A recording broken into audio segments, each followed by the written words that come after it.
ಸಾರಿಗೆ ಬಸ್ ಹಾಗೂ mini lorry ನಡುವೆ ಮುಖಾಮುಖಿ ಅಪಘಾತ ಸಂಭವಿಸಿದ ಪರಿಣಾಮ ಸುಮಾರು 20ಕ್ಕೂ ಹೆಚ್ಚು ಜನರಿಗೆ ಸಣ್ಣ ಪುಟ್ಟ ಗಾಯಗಳಾಗಿರುವ ಘಟನೆ ಇಂದು ನಡೆದಿದೆ.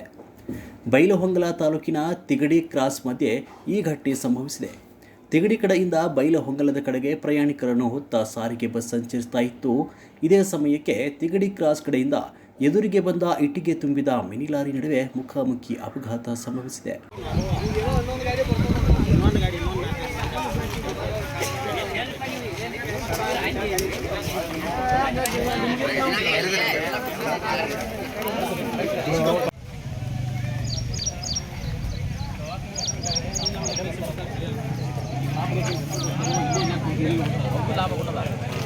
ಈ ಅಪಘಾತದಲ್ಲಿ ಬಸ್ನಲ್ಲಿದ್ದ ಹಲವರಿಗೆ ಗಾಯಗಳಾಗಿವೆ.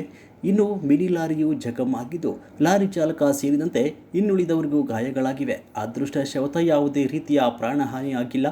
ಈ ಅಪಘಾತದಿಂದ 2 ವಾಹನಗಳು ನಡು ರಸ್ತೆಯಲ್ಲಿ ನಿಂತಿದ್ದರಿಂದ ಇನ್ನುಳಿದ ವಾಹನ ಸವಾರರಿಗೂ ಸಂಚಾರಕ್ಕೆ ತೀವ್ರ ತೊಂದರೆ ಉಂಟಾಯಿತು.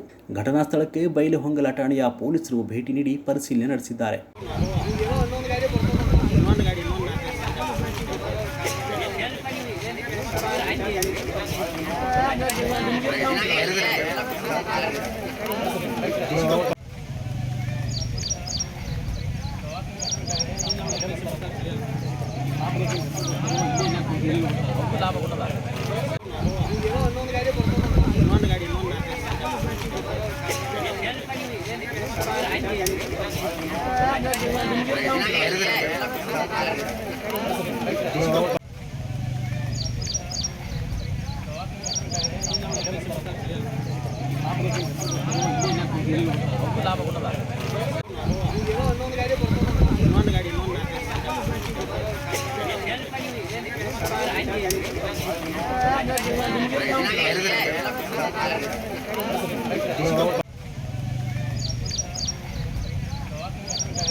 ಲಾಭ